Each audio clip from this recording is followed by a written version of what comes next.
भाई हॉटस्पॉट देने यहाँ क्या आश्रम है हरमा तो करी है यहाँ में कहीं निकला नहीं थी तू तो एक काम कर पैसा दे थोड़ा वो हो जा ना देखा तो नहीं पैसा पैसा मांगो नहीं मारे भाई हो आलम लाग से आवा नवा लावड़ो तो છોકરી લઈને બેઠો હે ઓ ભાઈબંધ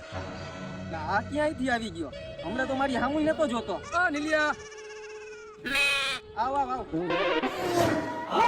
શું કે ભાઈબંધ મજા મને ત્યાં લગી મારી હામુય નતો જોતો અને અત્યારનો મારો ભાઈબંધ બની ગયો બસ ભાઈ મોજ હે પણ તું અત્યારે ના આયા અરે કલેજા હું તને જોઈ ગયો ને એટલે ઊભો રહ્યો તો લાવ કે તું મારા ભાઈબંધને મળતો હું અરે ભાઈ ફોન આવે 1 મિનિટ શું ફોન કર્યા કરો હો હું અહીંયા બહાર આવ્યો હો હું થોડો કામમાં હો પછી ફોન કરજો હા પણ હું લાઈટ બિલ ભરતો આવીશ અત્યારે તો ફોન મૂકો ક્યાં ગયા કૂતરા ગમે એટલા વફાદાર હોય પણ કઈડવાનું ન ભૂલે આવા હે મારા ભાઈબંધ